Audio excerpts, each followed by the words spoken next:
Welcome to the bird media. నేను మీ పవన్ కృష్ణమూర్తి. ఆంధ్రప్రదేశ్లో ఎమ్మెల్యేలకి, అందులోనూ ప్రతిపక్షం అని చెప్పుకుంటున్నటువంటి వైఎస్ఆర్సీపీ ఎమ్మెల్యేలకి అసెంబ్లీకి అయితే రారు, ప్రజా సమస్యల మీద మాట్లాడరు, ప్రజలకు తెలిసేలాగా ఆన్ రికార్డ్ మాట్లాడరు. కానీ వాళ్ళకి మండలంలో లేదంటే ఆ నియోజకవర్గంలో డిఆర్సీ మీటింగుల్లో మొత్తం అన్ని చోట్ల కూడా ప్రోటోకాల్ కావాలిట. Yes, the demanding protocol. అందులో బహిరంగంగా మైక్ పట్టుకొని మరీ గట్టిగా మాట్లాడినటువంటి వ్యక్తి మొట్టమొదటిసారిగా ఎమ్మెల్యేగా ఎన్నికైనటువంటి ఎర్రగొండపాలెం ఎమ్మెల్యే శ్రీమాన్ తాటిపర్తి చంద్రశేఖర్ గారు. ఆయన ఏం మాట్లాడారు ఒకసారి వినండి. కొత్త జిల్లా ప్రకటించి అక్కడున్న ఎమ్మెల్యేకి నాకే ఇంటిమేషన్ ఇవ్వలేదు. కలెక్టర్ వచ్చేస్తాడు, ఎస్పీ వచ్చేస్తాడు, మీరందరూ వచ్చేస్తారు, శంకుస్థాపనలు చేసేస్తారు, జిల్లాకి సంబంధించిన ఆఫీసులు ఓపెన్ చేసేస్తారు. ఎవరికి చెప్పారు? ఏ ప్రోటోకాల్ మెయింటైన్ చేస్తున్నారు? ఏ ఆఫీసర్ పనిచేస్తున్నాడు? ఏమి లేదు. మేడం గారు చెప్పింది 100కు 100% నిజం. మీరు పని చేయండి, ఇంక అధికారులందరినీ తీసేసి తెలుగుదేశం మండలాధ్యక్షుల్ని ఒక్క నిమిషం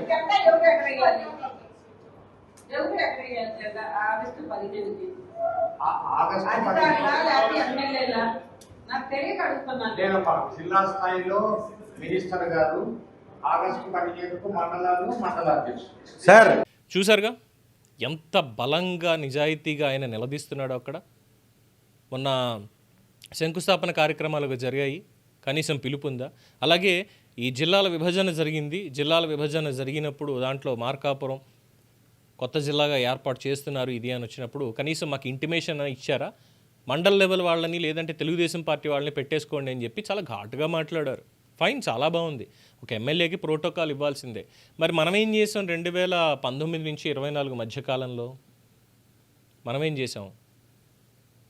ఆ రోజు 151 మంద మనకి ఉంది అని చెప్పని, అధికారం చేతిలో ఉందని ఇష్టారీతిన సామాన్య ప్రజలను సైతం ఇష్టం వచ్చినట్టు చేశాంగా. ప్రోటోకాల్ అనే దానికి అర్థమే పూర్తిగా మార్చేశాంగా. అట్లీస్ట్ తాటిపర్తి చంద్రశేఖర్ గారు అసెంబ్లీకి వచ్చి నా నియోజకవర్గ ప్రజల తరఫున నేను డిమాండ్ చేస్తున్నా, ఆయనకి ఇచ్చినటువంటి ఆ 2 నిమిషాల సమయం అని అంటే మొత్తం ఒక 15 రోజులు నడిచింది అనుకోండి. రోజుకు 2 నిమిషాలు చొప్పున ఆయనకు మాట్లాడడానికి అవకాశం వస్తే, అలాగే 0 అవర్లో మాట్లాడడానికి అవకాశం వస్తే 15 ఏళ్ళు 30 ప్లస్ ఇంకొక 15 నిమిషాలు వేసుకోండి.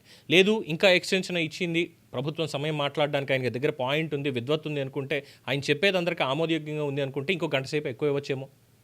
మనం మాట్లాడే తీరు, మనం మాట్లాడే పద్ధతిని బట్టి ఉంటుంది ఏదైనా, రైట్? అందులోనూ మొట్టమొదటిసారిగా ఎన్నికైనటువంటి ఎమ్మెల్యే.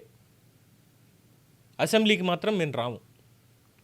అక్కడికి వచ్చి డిమాండ్ చేయొచ్చుగా? లేదు. డిఆర్సీ మీటింగ్లకి పిలుస్తున్నారు, ప్రోటోకాల్ కాదా? శిలాఫలకాలు వేయాలి, లేదంటే పేర్లు రాయాలి ఎమ్మెల్యేగా. ఎస్, డెఫినెట్గా ఓ ప్రోటోకాల్ ఉంటుంది, ఎమ్మెల్యే పేరు ఎవరిది ఏంటి అనేది. అసెంబ్లీకి రాకుండా ప్రతిదీ వీళ్ళ పేర్ల మీద పనులు జరిగిపోవాలి అంటే ఏ విధంగా జరగాలి?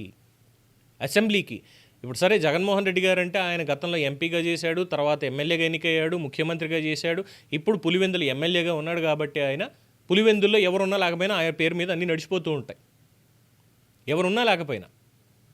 మరి మనం అలా కాదు కదా, ఫస్ట్ టైం ఎమ్మెల్యే కదా, రిప్రజెంటేషన్ అనేది అసెంబ్లీలో ఇచ్చుకోవాలి కదా. యాబ్సెంట్ పెట్టుకొని అటెండెన్సే లేకుండా అసెంబ్లీలో నాకు ప్రోటోకాల్ కావాలి, నాకు ప్రోటోకాల్ ప్రకారం మీరు కలెక్టర్లు సైతం మొత్తం అందరూ వచ్చి నాకు చెప్పాలి, ప్రభుత్వం నాకు ఇంటిమేషన్ ఇవ్వాలి, మాది మా ప్రాంతాన్ని జిల్లా చేస్తున్నాము, ఇంకోటి చేస్తున్నాము అని చెప్పాలి అని డిమాండ్లు చేయడానికి ఎక్కడ అధికారం ఉంది? ప్రజలు ఇచ్చినటువంటి బాధ్యత విస్మరించిన తర్వాత ఎక్కడ అధికారం ఉంది? ఏమంటారు? దీని మీద మీ అభిప్రాయాన్ని కామెంట్స్ రూపంలో తెలియజేయండి. చూస్తూనే ఉండండి ది బర్డ్ మీడియా.